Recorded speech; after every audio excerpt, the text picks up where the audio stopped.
people, countries, and the world, humanity, we need to have dreams. This is a constructive dream. But then you need to implement it.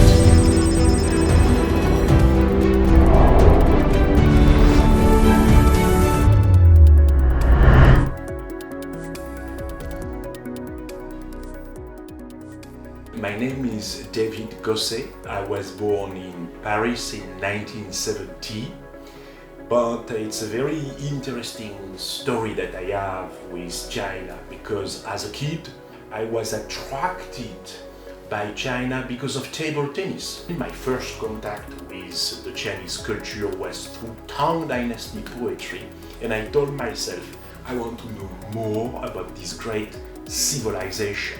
I discovered that the world in which we live depends very much on China.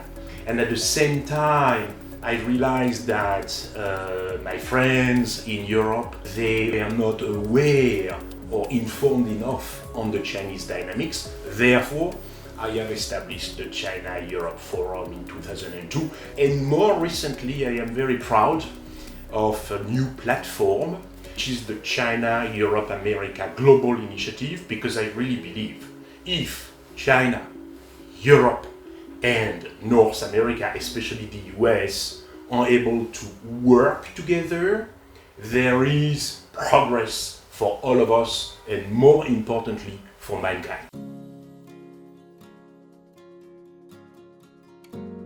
This idea of a shared future for humanity is extremely important for a very simple reason. We live in a very divided world, and this idea is for all of us. It is a project that unites people. It is also a call for a better, more just, sustainable global governance. Because if you want a shared future for humanity, you need to perfect, to reform the global governance. The UN is a very necessary tool for global governance, but is under threat.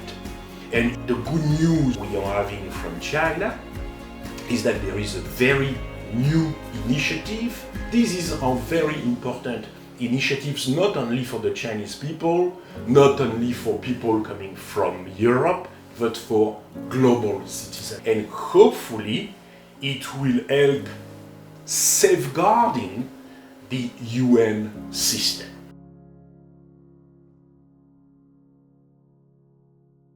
People, countries, and the world, humanity, we need to have dreams. This is a constructive dream.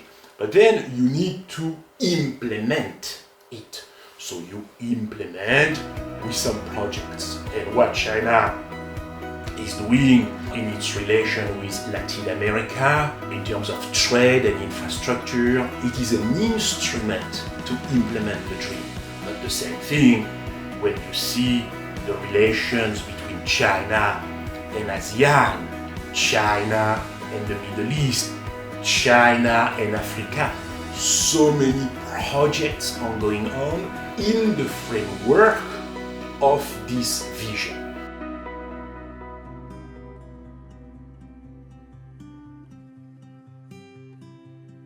Unfortunately, this process of renaissance is sometimes not well understood outside of China. This is an issue. It is why we need to communicate. Now there is a new trend.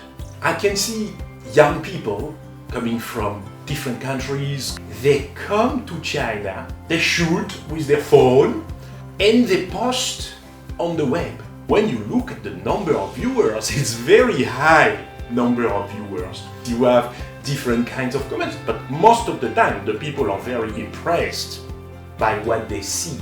This is an example where new technologies, new forms of communication help us to increase the level of mutual understanding. China is trying very hard, actually, to make friends with all the countries that compose the international community. we had a very successful meeting of the SCO in Tianjin, and actually, very recently, we had a fora in Beijing, the Xiangshan Forum in Defense.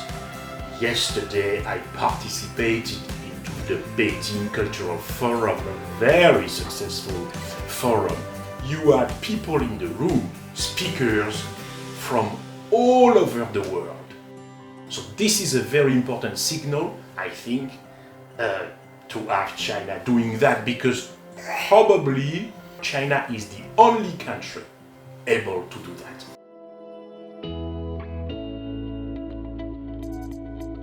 We need to take good care of the UN system, because this is essential to global governance. We need to work together on climate change.